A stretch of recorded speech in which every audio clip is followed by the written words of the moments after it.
Hey guys, tonight we're diving deep into the ancient Greek beliefs about what happens after death. Picture this. You've just passed away, and instead of the great unknown, the ancient Greeks imagined a journey, much like a traveler heading off to a distant destination. The journey begins at the moment of death, a mysterious, often unnerving transition. It's not all doom and gloom, though. The ancient Greeks had a very specific view of what awaited the soul once it left the body. As you close your eyes for the last time, a shadowy figure, Hermes, the god of boundaries and transitions, is there to help you on your way. He guides souls to the underworld, acting like an ancient airport shuttle service. Except, you know, it's a one-way trip.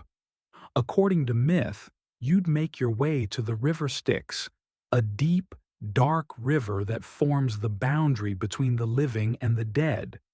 You can almost feel the chill in the air as you cross it, the waves lapping gently against the shore as you prepare to meet your fate. Now, you're not just waltzing across the Styx for free. Oh no, you've got to pay the toll. Enter Charon, the ferryman of the dead, who transports souls across the river in his boat. You'll need to have an obelisk, a small coin, placed under your tongue for him to take you across. If you didn't have the coin, you were stuck on the banks, wandering for eternity, unable to move forward. Now, imagine the anxiety of losing your last possession in the afterlife. Historians still argue whether the coin truly symbolized a payment for passage or was simply a symbolic gesture to help the soul move into a new state of existence. Regardless, this ritual of crossing the river Styx symbolized leaving the world of the living behind and entering the world of the dead. The symbolism was heavy. No turning back now, only forward. Now that you've crossed the river Styx, you're officially in the realm of the dead, but don't expect a warm welcome. The underworld, known as Hades, is far from a cheerful place. It's dark, eerie, and, well, cold. Still, there's something strangely comforting about this orderly, albeit dreary, afterlife. The ancient Greeks believed that the soul had to travel deeper into the underworld, past the three-headed dog, Cerberus, who guarded the gates. Cerberus wasn't there to send you packing. His role was to make sure no souls ever escaped. Once you got past the hound and bribed him with a little love from Persephone's fruit if needed, you were officially inside. But let's pause for a moment and think about the river Styx. Did the ancient Greeks think about it as a literal body of water or something more symbolic? Historians still debate its exact significance. Some say it was a literal river running through the underworld, while others argue that it represented the boundary between life and death. Either way, it plays an important role in the process of dying. The imagery of crossing this dark river symbolizes finality. It's like stepping into a new chapter of your life, except the new chapter is eternal and the ink is already written. You were told about the toll earlier, and here's where things get interesting. The coin that Karen takes isn't just a currency, it's also an offering. It represents the final exchange between the living and the dead. Some believe that it had a dual meaning. The coin could be seen as both a means of entry into the afterlife and a way to show respect to those who had passed before. Once you were ferried across, you were on your way to face the judgment of your soul. As you drift across the river, with Karen's oar dipping rhythmically into the water, you might be feeling a sense of unease. After all, this isn't a simple river crossing. This is the gateway between two worlds. The dark waters symbolize the unknown, and crossing them is the first step in confronting what awaits on the other side. Historians often speculate about the meaning of Charon's role in Greek mythology. Was he a necessary guide to help the soul feel safe in their transition, or did he represent the inescapable reality of death? Perhaps it's a bit of both. For the ancient Greeks, death was not seen as something that vanished you. It was simply a passage into another state. Charon, in a sense, gave dignity to that journey, and for a time, that made crossing the river Styx a necessary, if unremarkable, step on the road to eternity. As you float toward the heart of the underworld, you may be wondering, what happens next? Well, after the crossing of the river Styx, the real judgment begins. This isn't some dramatic courtroom scene with a jury of your peers. No, the ancient Greeks envisioned a much quieter, more solemn procedure. Three judges would decide your fate. The three figures, Minos, Aeacus, and Rhadamanthus, weren't just any gods. They were the arbiters of your afterlife, carefully weighing your deeds and determining whether you would be sent to the serene Elysian fields or to the gloomy Asphodel meadows. Let's start with Minos. You might think of him as the head judge in this grim scenario.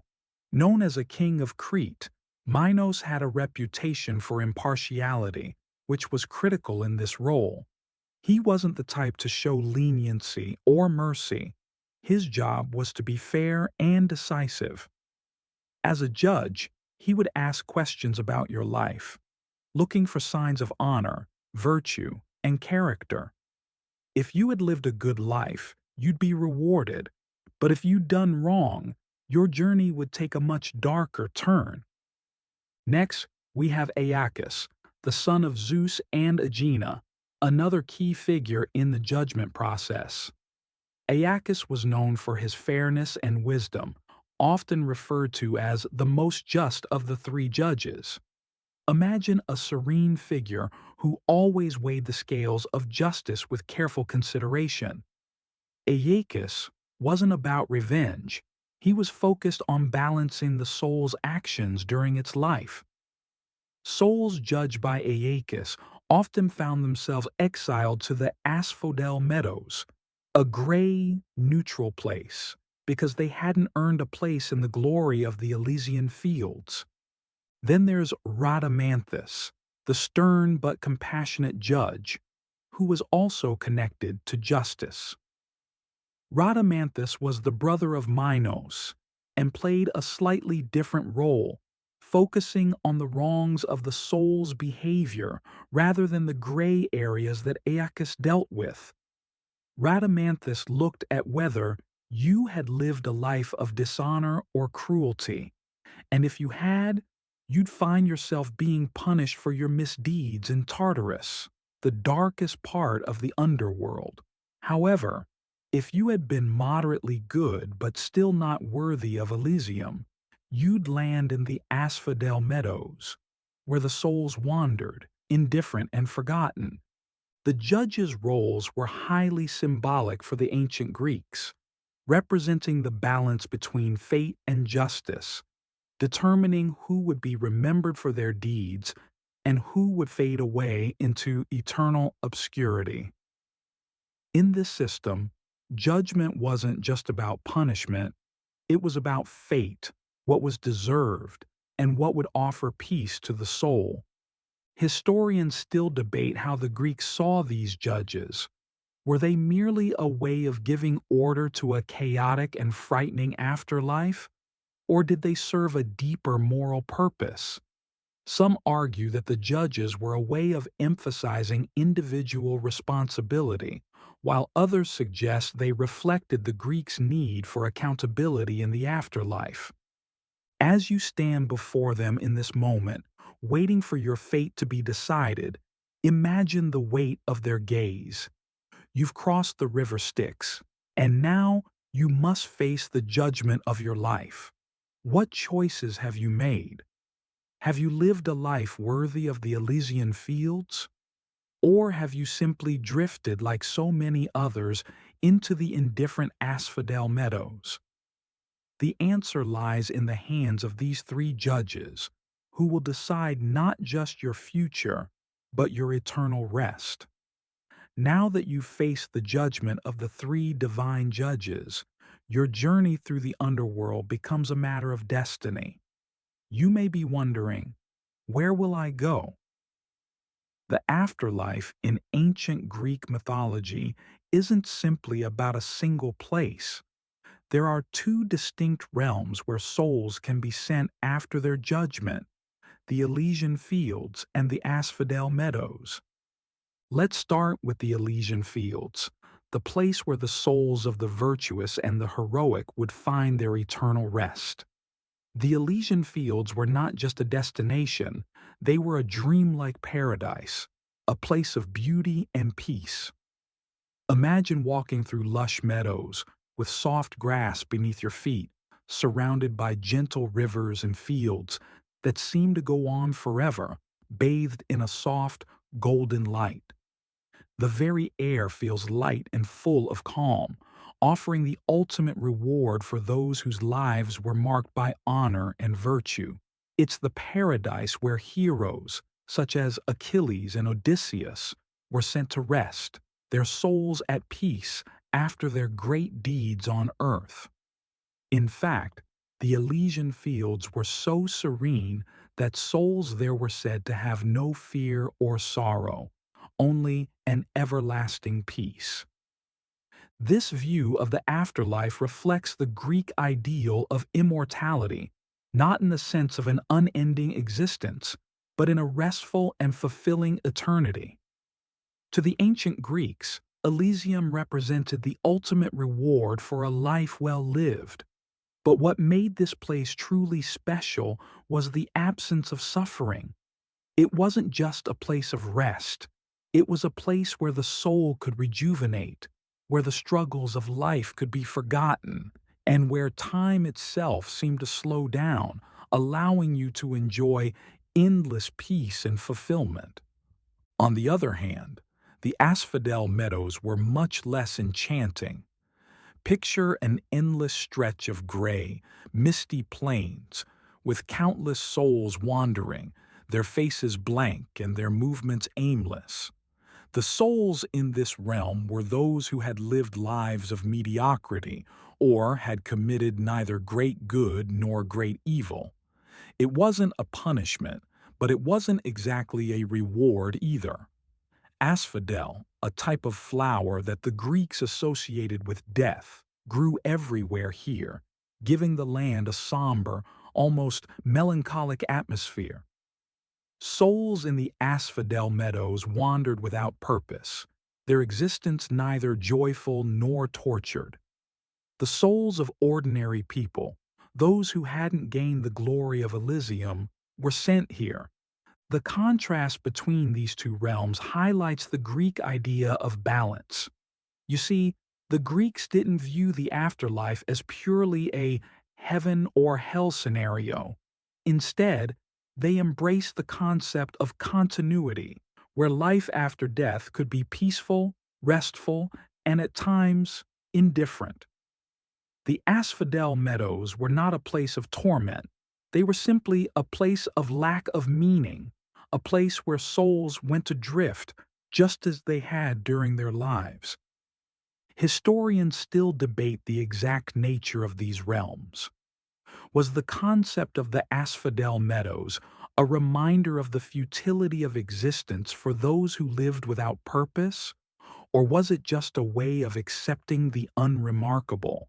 The Elysian Fields certainly seemed like the perfect place for heroes, but could the asphodel meadows also have served as a metaphor for the quiet lives of ordinary people who live day to day, not seeking glory, but finding peace in the mundane? As you step into one of these realms, whether it be the tranquil Elysian Fields or the gray, calm expanses of the asphodel meadows, you will feel a sense of acceptance. The Greeks saw death not as an end, but as a continuation of life's journey, albeit in a different form. The afterlife wasn't about punishment, but about balance and reward for those who had lived their lives in accordance with certain values. The idea of peaceful existence after death, without the pain or grief of life's struggles, made the Greek afterlife particularly interesting. It was a unique interpretation, one that focused on rest and restoration rather than eternal suffering, an afterlife that promised tranquility over turmoil. After passing through the judgment of the three divine judges, your soul now finds itself at the threshold of the Elysian fields, a paradise like no other, where the souls of the virtuous and heroic take their eternal rest. Here, the air is softer, the grass greener, and the sky more golden than anything you've ever seen. The Greek view of the Elysian fields wasn't just about peaceful sleep. It was about an existence that felt truly complete, where time slowed down and the worries of mortal life simply vanished. Imagine walking through lush, rolling fields, surrounded by fragrant flowers and shaded by tall, ancient trees. The sun never sets here. It is always in a golden, eternal afternoon. This place wasn't just a physical paradise. It was a realm where the soul could finally relax, free from the weariness of life. Souls that entered here were said to experience endless peace and joy, without sorrow, fear, or hunger. For these fortunate souls, the eternal life that awaited them was one of calm and perfect contentment. The ancient Greeks described the Elysian fields as a realm where souls could enjoy the simple pleasures of life that they could never experience on earth. Here, you could pursue whatever activities brought you joy, whether that was endless feasting, playing music, or simply wandering through the fields in a serene daze. But unlike the asphodel meadows, where souls drifted aimlessly, those in the Elysian fields were engaged, active, and fulfilled, living in harmony with the gods, enjoying their rewards for living virtuous lives. Interestingly, the Greeks believed that not just any soul could enter this paradise. The souls that reached the Elysian fields were marked by their deeds, by their virtue and honor. Heroes like Achilles and Odysseus found their resting place here, having earned it through their grand exploits in life. But even those of lesser renown, who lived lives of simple goodness, could also find their way here, proving that every virtuous life could lead to peace in the afterlife. Historians still wonder if the ancient Greeks saw the Elysian fields as a reward for the virtuous, or if it served as a metaphor for the hope for peace that many people carried with them into death. After all, many Greeks didn't think they would be heroes in their lifetime, yet they still believed in the possibility of finding eternal rest and joy. Perhaps the Elysian fields represented the idealized vision of the afterlife, a place where the soul could be reborn into something peaceful, no longer troubled by the weight of earthly struggles. The concept of the Elysian fields is deeply connected to the Greek belief in karma, the idea that the way you live shapes the afterlife. For the Greeks, the quality of life directly impacted your eternal fate. Those who lived in pursuit of honor, justice, and love would find solace in Elysium, where their souls could enjoy peace and beauty forevermore. For you, as you step into this celestial haven, the concept of time becomes distorted. The hours stretch and fade into an endless experience of calm. In the Elysian fields, there is no rush, no urgency, only timeless tranquility. You might even find yourself wandering amongst the souls of the greatest heroes in Greek mythology, perhaps sharing stories of old, or simply enjoying the serenity that surrounds you. Historians still debate the symbolism of this paradise.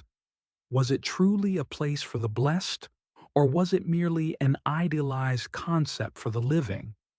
Many believe that the Elysian Fields were more of a philosophical representation of peace, a place where the soul could reflect the best qualities of human existence, no longer weighed down by the cares of mortal life. Now, imagine the peaceful embrace of the Elysian Fields. This place isn't just about the physical environment, it represents the ultimate rest. It's a place where your soul can finally find the peace that you couldn't quite grasp on earth, free from the turmoil, struggles, and exhaustion of a life filled with hardship.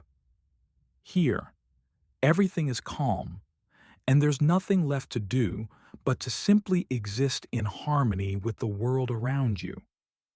But not all souls are granted the peace of the Elysian Fields.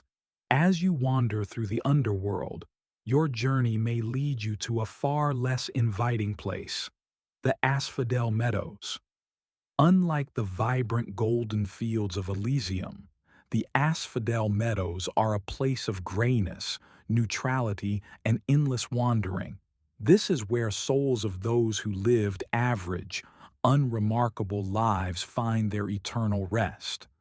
The meadows are a vast, colorless expanse where the air is neither warm nor cold, and the ground is soft yet uninviting.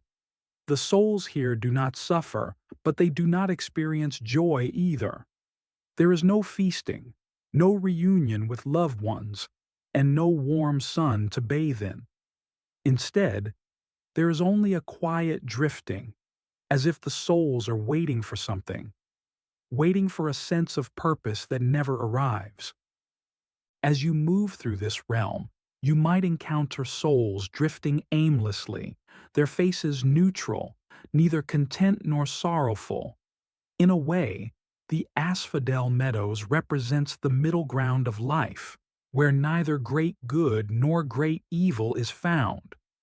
It's a place where those who lived ordinary, unremarkable lives settle into a dreamlike state of existence, neither rewarded nor punished, but simply existing. The idea of the Asphodel Meadows reflected the ancient Greek view of the mundane existence. Not every soul could be a hero, and not every life could be filled with great achievements. For those who lived without distinction, the meadows were a place of eternal wandering. It's almost as if the Greeks wanted to emphasize the importance of making a mark on the world, even if it was just through kindness or modesty. In the Asphodel Meadows, your existence is one of quiet neutrality, with nothing to offer or take, just awaiting eternity. Yet even here in the meadows, some souls might find peace. After all, they aren't being tortured or punished. They aren't like the souls in Tartarus, who suffer for their deeds. The souls in the Asphodel Meadows are simply forgotten, existing in a state of stasis, eternally wandering the gray fields. It's the opposite of Elysium's joy, but still a form of rest, even if it's not as fulfilling.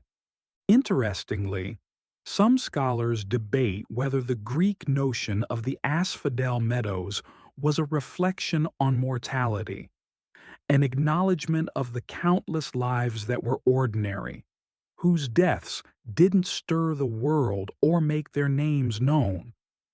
Was it a way of accepting that not everyone could be a hero or achieve great things? Perhaps the Asphodel Meadows were, in part, a comforting acceptance of the fact that some lives would pass quietly into history without leaving a mark. But then, there's also the more somber interpretation that the Asphodel Meadows were a reminder of what it meant to live a life of mediocrity, where your existence isn't marked by glory or infamy. Here, the ancient Greeks might have been warning us of the fate of those who lived without ambition, whose lives lacked purpose or meaning, where the journey into the afterlife was a quiet, uneventful end. In the asphodel meadows, everything feels still. The souls do not cry out, nor do they laugh. They are simply there, like shadows among the flowers, forever wandering, forever waiting. There's no sense of urgency here, no moment of reckoning. The only thing that changes is the passage of time, which doesn't seem to matter much when there is no end in sight. As you continue your journey through the meadows, imagine the quietness of the place. There is no rush, no desire, only infinite stillness. The land stretches out endlessly, much like the lives of the souls who rest there. This is not a place of torment or torture. It's simply an eternal pause, an existence that doesn't lead to any conclusion or resolution. It's the ultimate metaphor for a life that passed without impact, where the soul floats peacefully in the grayness of time, waiting for something that never comes. Historians still debate the true meaning of the asphodel meadows. Was it simply the default resting place for those who didn't make a mark on the world? Or was it meant to reflect the emptiness of life itself, a reminder that not all souls receive grand rewards or suffer great consequences? After the initial journey, the judges, and the final placement in either the Elysian fields or the asphodel meadows, there's one final figure that remains in the background of the Greek afterlife: Hermes, the messenger god.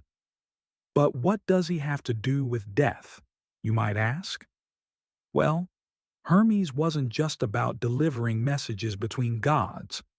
He also had the solemn duty of guiding souls into the underworld, acting as a sort of spiritual escort who ensured that the deceased made it safely to their final destination. You can think of him as the transitional figure between life and death, helping the soul cross from the realm of the living to that of the dead. Hermes was not only a god of boundaries and transitions, but also a protector of travelers. In death, his role as a protector took on even more weight as he led the souls of the deceased through the various stages of the afterlife. His role was particularly important for souls who had unfinished business, souls that were uncertain or unready for the finality of their passage. Hermes's intervention ensured that the transition wasn't just about crossing the river or passing judgment, but also about finding peace with that transition. His presence in the underworld is often depicted as reassuring, a sort of comforting guide who takes the weary soul by the hand and leads them to the proper place. Some scholars suggest that Hermes's role was not only logistical, but also psychological, representing the soul's need to accept the journey and let go of earthly attachments. Without Hermes's guidance, the souls might have wandered aimlessly, stuck in limbo, unable to move toward their final destination. And here's an interesting detail: Hermes wasn't just the sole guide for the souls of heroes or the virtuous. In fact, he guided all souls, regardless of their standing in life. Whether they were a king or a beggar, their passage through the underworld was the same, with Hermes acting as the constant figure of guidance and assurance. This egalitarian role in the afterlife highlights the ancient Greek view of death as a great equalizer. Everyone, no matter their status in life, must face the journey to the afterlife in the same way. Interestingly, the psychological role of Hermes in guiding souls has been the subject of much discussion among scholars. Was Hermes simply performing a functional task, Or did he represent the deeper philosophical idea of fate and destiny? By guiding every soul equally, Hermes embodied the idea that death was not an individualized experience, but a universal one. It didn't matter who you were in life or what you achieved. You were all headed in the same direction, and Hermes was there to see you through it. The ancient Greeks didn't view death as something terrifying or ultimately uncontrollable. They saw it as a transition, and Hermes was their bridge to understanding that. He wasn't just taking souls to their final resting place. He was showing them that there was peace on the other side, even if it meant leaving behind the world of the living. Historians still argue whether Hermes's role in the underworld should be seen as pragmatic or emotional. Some view his role as simply logistical. After all, someone had to guide the souls. But others believe that Hermes represented a deeper psychological comfort for the deceased.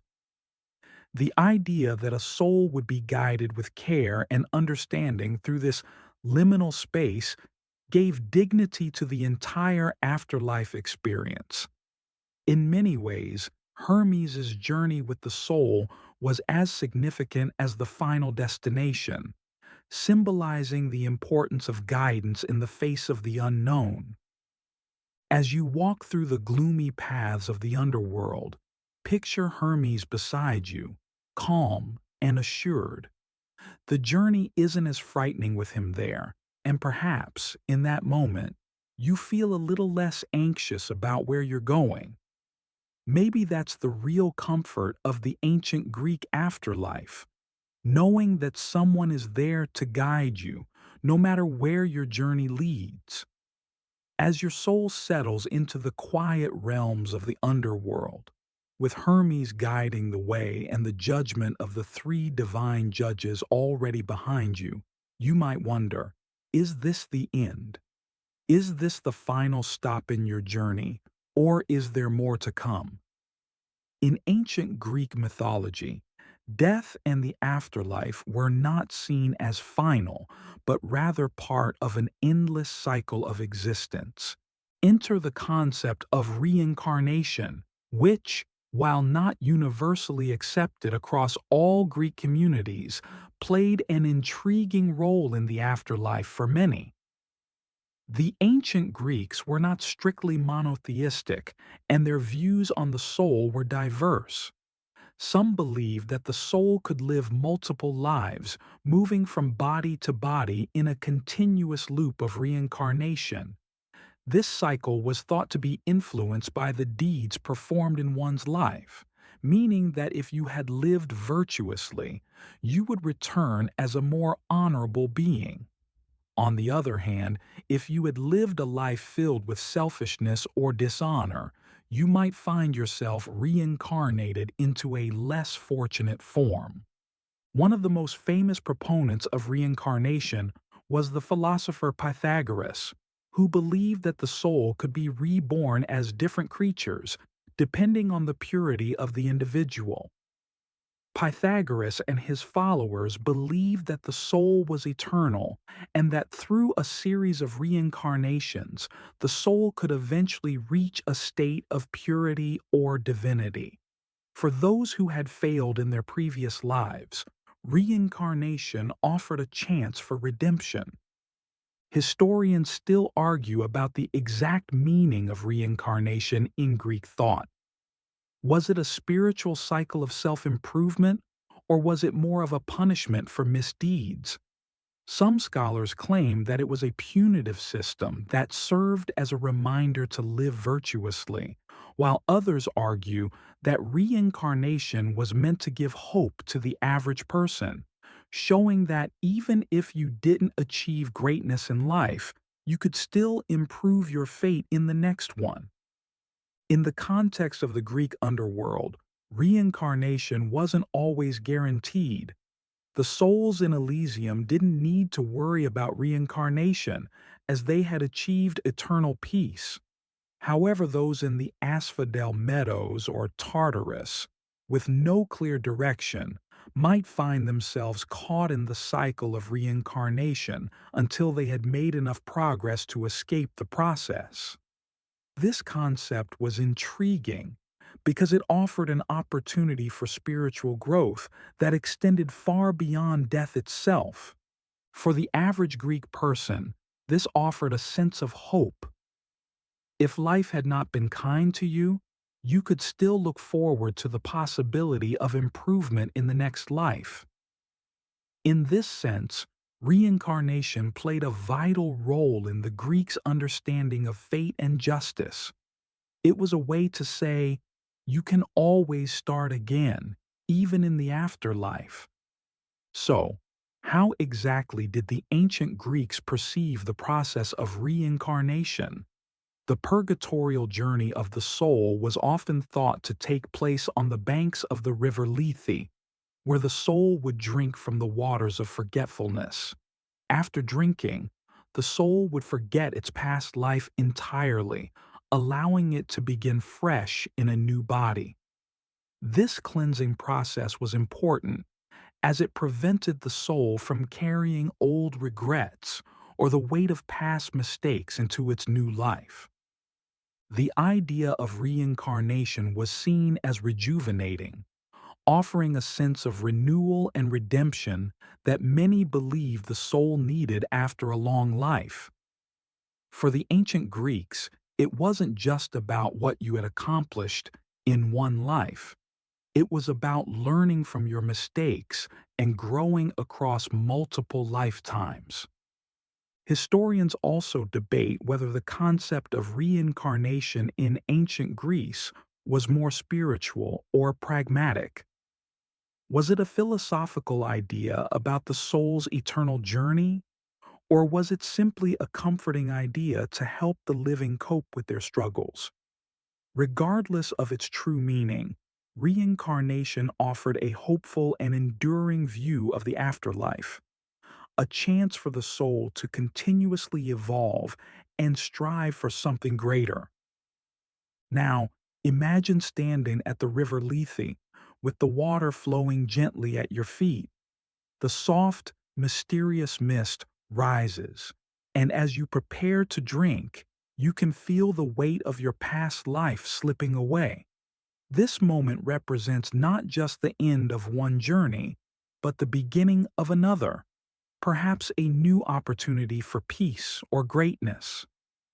As your soul continues its journey through the afterlife, it's important to consider the role of the gods in this transition. In Greek mythology, the gods were not simply distant beings who watched from above. They were deeply involved in the fate and destiny of every soul that passed through the afterlife, shaping the experiences and decisions of those who had departed. Among these gods, Hades, the ruler of the underworld, played a central role. As the god who governed the land of the dead, Hades held absolute authority over where souls went and how they were treated. However, Hades wasn't a cruel figure. Rather, he was seen as the caretaker of balance, ensuring that the underworld operated according to divine law. While Persephone, his wife, ruled over the seasonal aspects of the afterlife, Hades remained the stern but fair ruler, watching over the souls with unwavering authority. Despite his grim responsibilities, Hades wasn't always seen as a villain. To the ancient Greeks, he wasn't evil or vengeful. Instead, he was more of a neutral figure, maintaining the order of the dead. Souls who entered his domain were not tortured, but were given the chance to find peace, either in the Elysian fields or the asphodel meadows, depending on the life they had led. It is important to note, however, that Hades' influence wasn't the only divine power at play. Persephone, as the queen of the underworld, was also an important figure in shaping the destiny of souls. She held the keys to the Elysian fields, and it was said that she could intervene on behalf of certain souls, ensuring they received a peaceful afterlife. While Hades may have been the ultimate authority, Persephone's influence made the afterlife feel more balanced and fair. Her compassionate touch offered hope to souls who had endured hardships during their mortal lives. Historians still debate the extent to which Persephone's role in the afterlife was emphasized in early Greek mythology. Was she truly as benevolent and influential as later versions of the myth suggest? Or was she originally a more passive figure? Regardless, Persephone's role in guiding the souls of the dead gave the afterlife a sense of divine oversight that was both nurturing and just. Beyond Hades and Persephone, other gods had a role to play in the afterlife. Demeter, the goddess of the harvest, was especially connected to the seasonal cycle of life and death. Her grief over the abduction of her daughter Persephone directly influenced the Greek view of the underworld and the concept of rebirth. In many ways, the underworld was not just about an end, it was about a continuation, a way for the soul to transform, either through reincarnation or by moving toward peace. Then there's Hermes, who we met earlier as the guide of souls.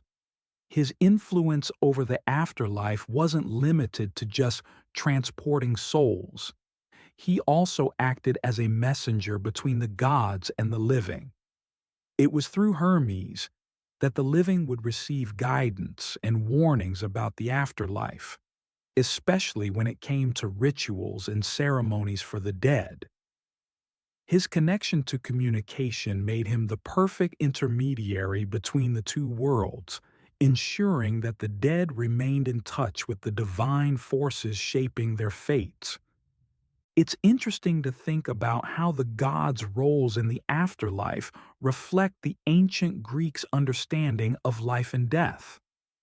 The gods weren't seen as distant deities, but as active participants in the cycle of existence. They were the ones who helped determine the fate of each soul, ensuring that the balance between life and death was maintained. The afterlife, in the Greek view, wasn't an isolated existence. It was a continuation of the divine forces that had governed your life on earth. Some historians believe that the role of the gods in the afterlife was deeply connected to the idea of divine justice, that every soul's fate was predetermined not just by their actions in life, but also by the will of the gods.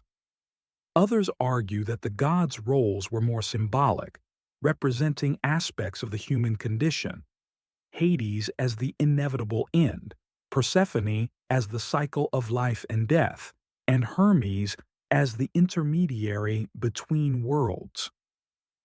Whatever the interpretation, it's clear that the gods shaped the Greek understanding of the afterlife in profound ways. Imagine, then, being a soul caught between these powerful gods, watching as they pass judgment or offer mercy, guiding you toward your eternal rest.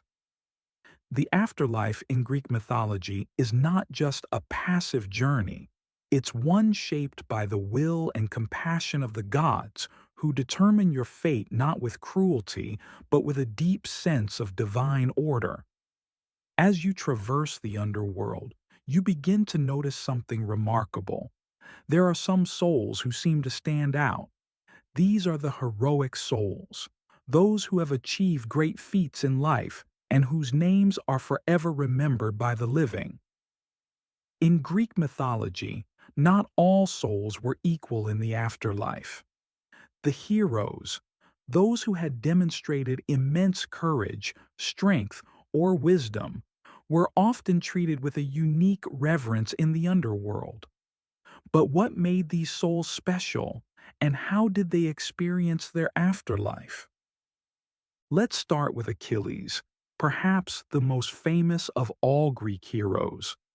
The great warrior of the Trojan War, Achilles had lived a life of unparalleled bravery, and in the afterlife, his fate reflected that. According to the myths, Achilles was not sent to the asphodel meadows or the ordinary parts of the underworld. Instead, he was granted a special place in the Elysian fields, where he could rest in peace for all eternity. But it wasn't just the luxury of the Elysian fields that made his afterlife unique. It was the fact that Achilles had a choice. You see, according to some versions of the myth, Achilles was given the option. He could either live a short, glorious life filled with fame and honor on earth, or he could live a long, peaceful life but with no recognition or glory. He chose the former, earning eternal fame, but knowing that it would cost him his life at a young age. Yet in the afterlife, Achilles was not bitter about his fate. Even after his death, he retained his warrior spirit, finding solace in the fact that his name would live on forever in the annals of history. Despite the sorrow of a short life, Achilles' afterlife was one of honor and peace, the two elements he valued most. However, not all heroes were as at peace with their afterlife as Achilles. Consider Odysseus, the legendary king of Ithaca, who after a long and arduous journey finally found himself in the underworld. Though Odysseus was granted a place in the Elysian fields, his soul did not rest easily. He was haunted by the memories of his journeys and the many people he had left behind. Even in the afterlife, Odysseus was still caught in the grip of his own struggles. His soul longed for peace, but the weight of his long journey continued to weigh on him. For Odysseus, and for many other heroes, the afterlife was not just about resting in peace. It was about the consequences of their actions during their lives. These heroes had lived grand lives, but their deeds, while glorious, had also come at a great cost. The fact that these heroes continued to think, feel, and even suffer in the afterlife suggests that the ancient Greeks saw the afterlife not as a place for absolute peaceful rest, but rather as a place where the soul could reflect on its past actions. Historians debate the role of these heroic souls in Greek mythology. Were they portrayed as being at peace, or was the afterlife more complex, with even heroes confronting the consequences of their actions?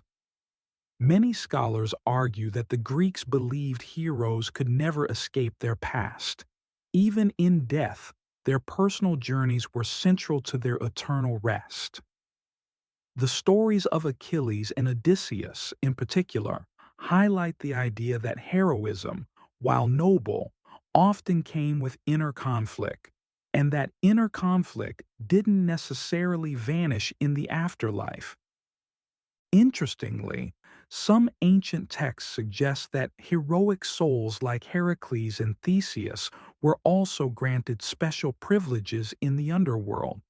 Heracles, for example, was said to enjoy a sort of immortality after his 12 labors, and his afterlife wasn't bound by the ordinary rules of death. These heroes had earned favor with the gods, and as a result, their souls were granted rewards that extended beyond the typical afterlife experience.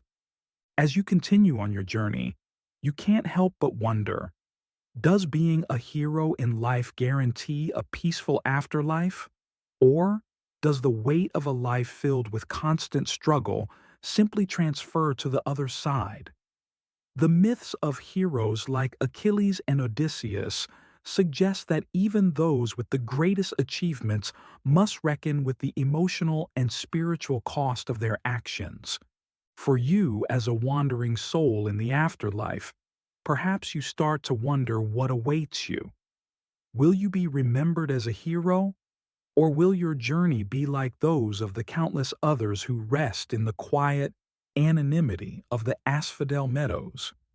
In Greek mythology, even heroes must confront the reality that life and death are not always as simple as they seem. And for some, the afterlife becomes a place of reflection, a place where the soul can process the deeds of its mortal existence. As you move through the underworld, you begin to notice something different. While there are many heroic souls enjoying the Elysian fields or wandering the asphodel meadows, there are also souls who don't fit into these grand categories. They aren't celebrated warriors or famous kings. They are the ordinary souls, those whose lives were not marked by great fame or achievement, but who lived their lives with honesty, kindness, and perhaps a little quiet ambition. These souls represent the vast majority of humanity, and their afterlife is not one of glory or endless wandering, but of quiet, enduring peace. The ancient Greeks believed that the afterlife didn't just belong to the heroes, it belonged to everyone. And while the souls of the extraordinary were treated with reverence, the lives of the ordinary people were respected as well. Souls that were not particularly virtuous or especially sinful would find themselves in the asphodel meadows, a vast gray plain that stretched endlessly. The souls here wandered aimlessly, neither joyful nor sorrowful. They were neither punished nor rewarded. They simply existed, their names unknown to all but the gods. These ordinary souls might not have led lives of extraordinary deeds, but their afterlife was still meaningful in its own way. The Greeks did not view their lives as insignificant. In the world of the asphodel meadows, they were free from the struggles of earthly life and could rest, albeit without the excitement of Elysium. This place was a neutral ground, where the souls of those who lived simple, unremarkable lives could wander and exist in peaceful detachment. It wasn't a realm of sorrow, it was simply a place of quiet reflection. However, historians debate whether the Greeks saw this afterlife as truly peaceful or if it was a tragic fate. Some scholars argue that the grayness of the meadows symbolized the indifference of life, where souls drifted, never to be remembered or to make any significant impact. For many, the idea of being forgotten forever was the ultimate tragedy. But others suggest that the asphodel meadows were not a place of torment, but of contentment, where souls could finally rest after a lifetime of toil and struggle.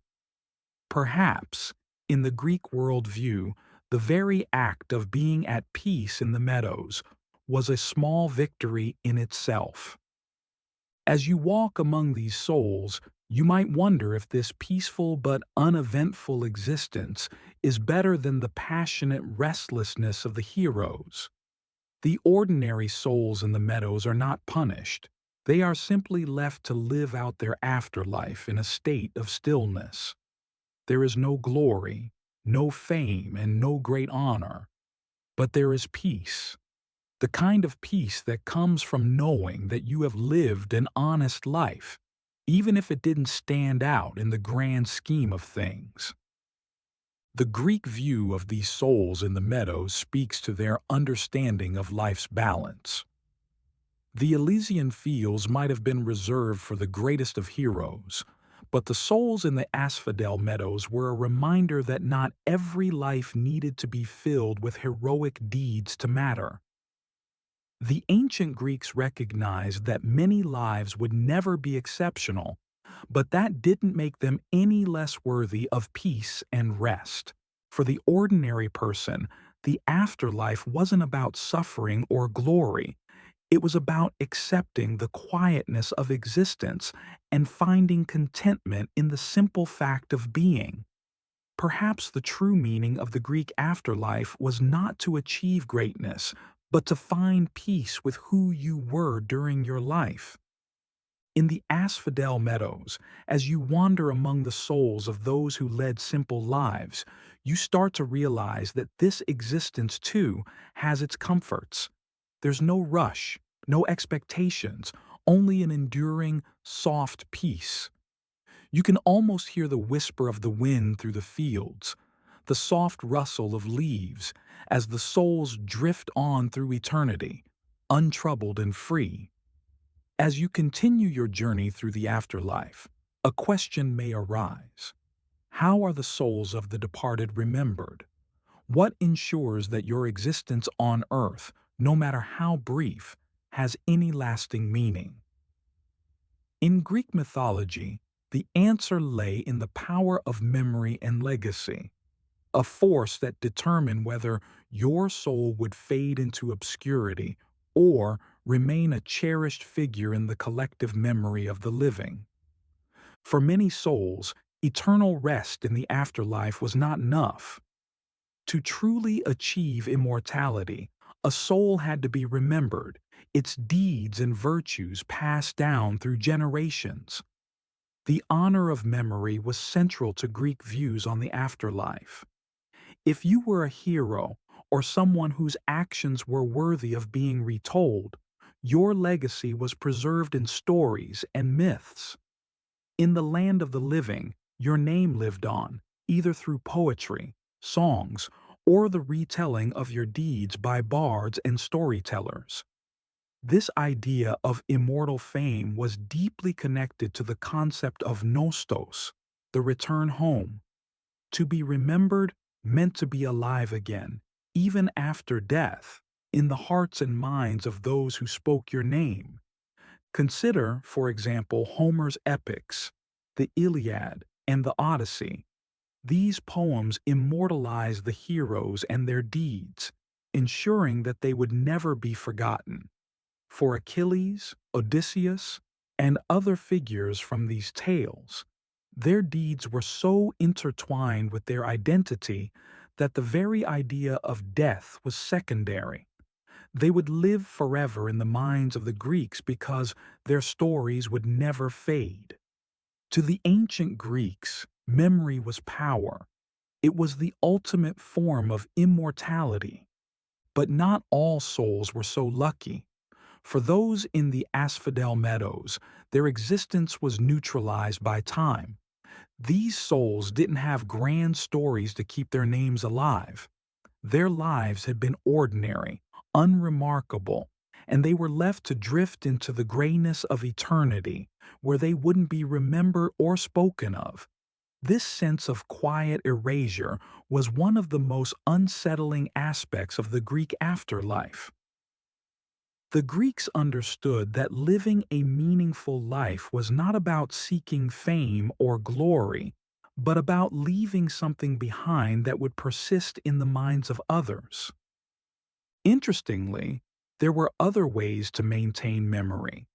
The Greeks believed that the dead could communicate with the living through the offering of sacrifices and rituals. People on earth would honor the dead through ceremonies and gifts to the gods, hoping that this act of remembrance would ensure the dead remain connected to the living world. The souls of the dead weren't completely cut off from the world of the living. There was a reciprocal relationship in which the living offered respect and devotion to the dead, and the dead, in turn, provided guidance, protection, or blessings.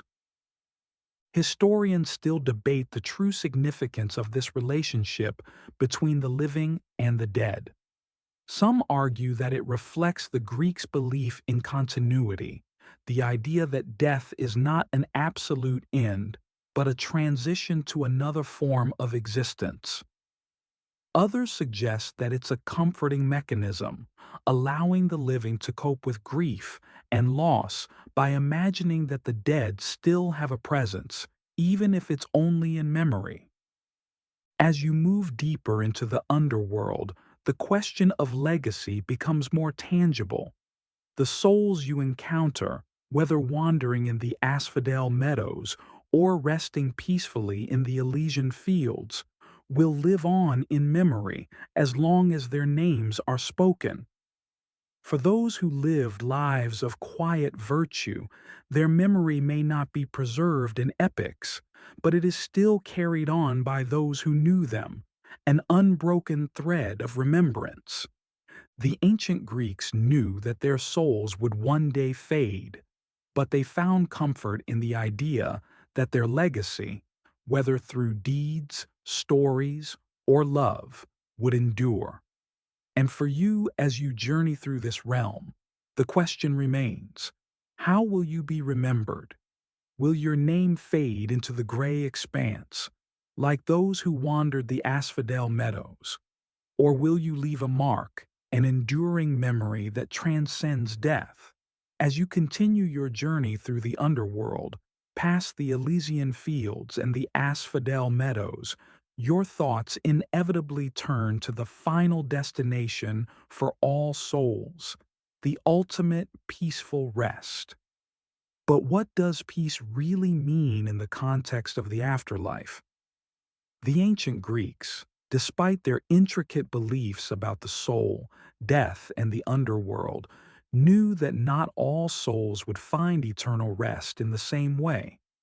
Some would wander for eternity, others would face punishment, but for a lucky few, the afterlife promised true serenity, untouched by the burdens of earthly life.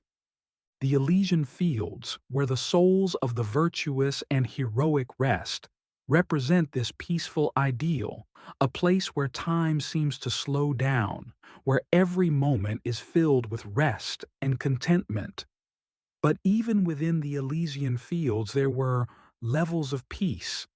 For some, it was an eternity of simple joy and reflection, a chance to relive their best moments from their mortal lives in a place of perfect tranquility.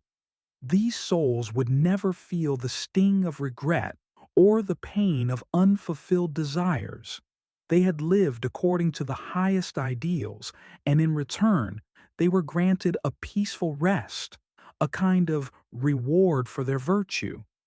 Achilles, for example, found a measure of comfort in knowing that his glory would never fade, that his name would echo throughout eternity.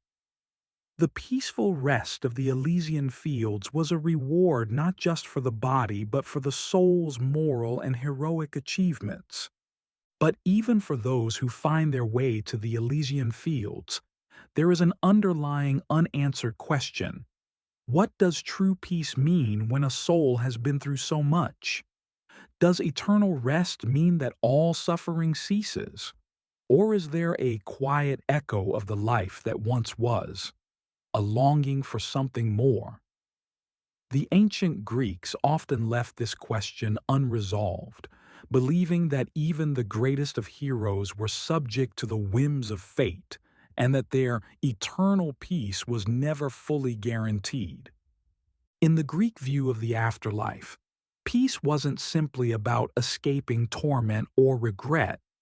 It was about being at rest with one's own life and the choices made within it. Even the souls in the asphodel meadows, although wandering aimlessly, weren't suffering in the same way as those condemned to Tartarus, existing in a way that could be seen as peaceful, though lacking the rewards of glory. For those condemned to Tartarus, peace was an even more elusive concept. Here, the souls of the most wicked and punished found themselves in a place that mirrored their sins. The souls in Tartarus were not meant to rest peacefully. They were meant to face the consequences of their deeds, each suffering uniquely according to the crimes they had committed in life. Here, the idea of peace is almost impossible to comprehend, as the souls never cease their torment. These souls could never hope for a restful eternity, not until they had paid the price for their transgressions. So, If you are one of the souls in the Asphodel Meadows or the Elysian Fields, you might reflect on what it means to be truly at peace. Does it mean eternal happiness or simply the absence of suffering? The Greeks seem to believe that peace in the afterlife was not always about bliss or joy, but rather about acceptance, the acceptance of your life's choices, the recognition of your role in the world, and the ultimate reconciliation of your soul with its journey. What about those who didn't make it to the glorious Elysian fields or wander aimlessly in the meadows? Were they condemned forever? Or did they have the chance to find peace in another form? The idea of redemption through reincarnation allowed for the possibility that souls could start again, learning from their past lives and ultimately finding peace in future existences. Historians still discuss whether the Greek view of peace was truly final or whether it was just a philosophical ideal, a vision of eternity that the Greeks used to make sense of their understanding of the soul. Perhaps it was a bit of both, a representation of the highest moral achievement, but also a gentle comfort for those who lived lives that weren't marked by greatness. Whatever the case, peace in the afterlife, whether achieved through eternal rest or the quiet journey of reincarnation, remains an essential theme in Greek thought. As your soul settles into its final place, consider the meaning of peace. Is it simply the absence of pain or something more profound? The acceptance of your place in the universe and the peace of having lived your truth. The ancient Greeks believed in the power of the afterlife to offer reconciliation and rest, but what that truly meant for each soul remained a deeply personal mystery. As you drift further along your journey through the Greek afterlife, a significant barrier comes into view: the river Styx. This river marks one of the final passages for souls as they move deeper into the underworld. It's not just any river. The Styx is both a literal and symbolic divide between the world of the living and the afterlife. The river flows black and murky, and its waters are said to have mystical properties that make it a powerful symbol of both death and transition. To cross the river Styx, souls must first meet Charon, the ferryman, who carries the souls of the dead across to the further reaches of the underworld. Charon, with his grimy, weathered boat, is not just a mere ferryman, but a gatekeeper to the final realms of death. Souls must offer him a coin, typically placed under the tongue or in the mouth as payment for the journey. This practice reflects an ancient belief that proper funeral rites and offerings were essential for the soul's safe passage into the afterlife. Without this payment, a soul might find itself wandering the banks of the Styx forever, unable to make the journey to its final resting place. The crossing of the Styx represents the final farewell from the living world. Once the soul crosses, there is no turning back. The memories of life are severed, and the soul moves into a new existence, either to be judged, punished, or rewarded. The soul is now beyond the reach of the living, and for those who have passed, their fate is sealed. In this moment, you can almost feel the weight of finality, the absolute certainty that this part of existence is over. Historians debate the symbolism of the river Styx. Some see it as a boundary between life and death, a physical manifestation of finality. Others view it as a metaphor for the soul's journey into the unknown, representing the psychological transition that all humans must face when confronted with death. The fact that the Styx is surrounded by darkness and mystery further emphasizes this feeling of the unknown, a reminder that death is not something fully understood, and its depths are beyond the reach of mortal comprehension. For the ancient Greeks, the river Styx was as much about ritual as it was about the afterlife. The practice of placing a coin in the mouth of the deceased was an act of respect, a way of ensuring that the soul could complete its journey. Without this gesture, the soul would be unable to cross the Styx, and it would be forced to wander, never finding peace. This simple but crucial act symbolizes the importance of ceremony in Greek life and death. Even in death, the Greeks emphasized the need for ritual, as it was believed that the soul needed to be prepared properly for its final transition. As you cross the river in your own journey, you feel the transition in your own soul. There's no turning back now. The world of the living seems to fade into a distant memory, replaced by the strange and unfamiliar realm of the dead. The journey has been long, and now, crossing the river Styx, you are entering the next stage of your existence.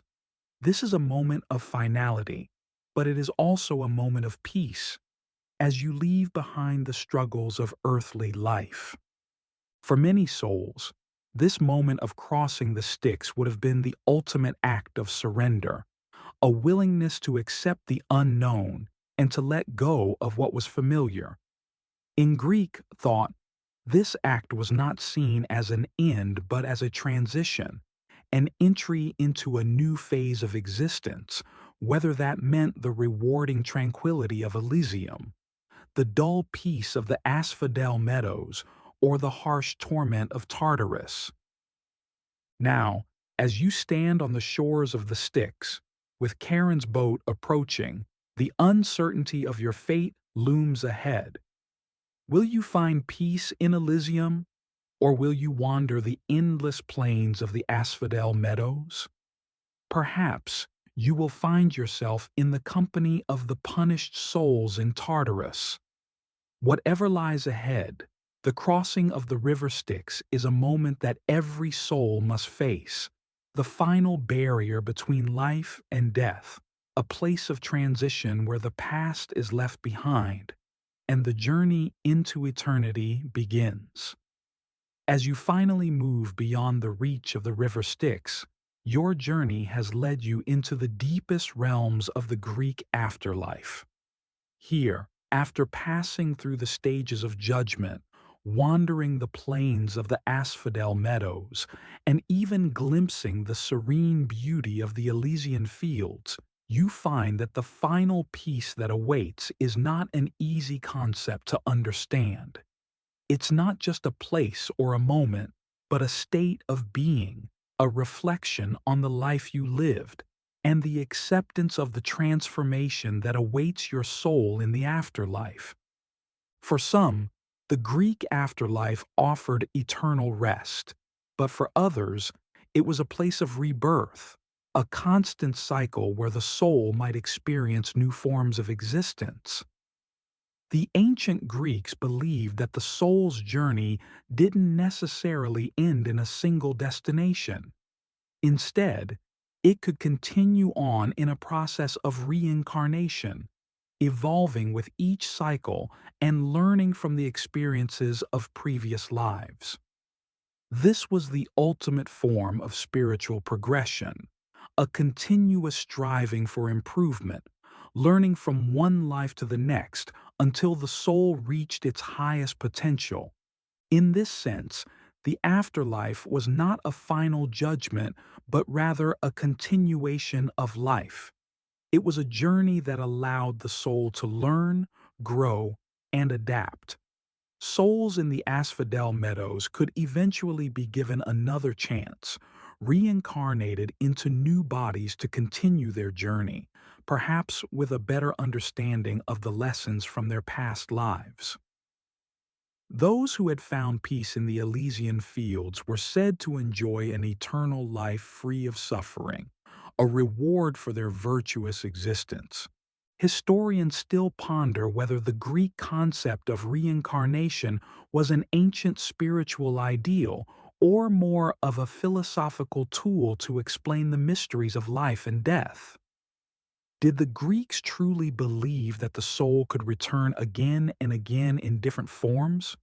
Or was reincarnation a metaphor for the cycles of nature, the idea that life itself was a series of beginnings and endings, of seasons, passing and returning?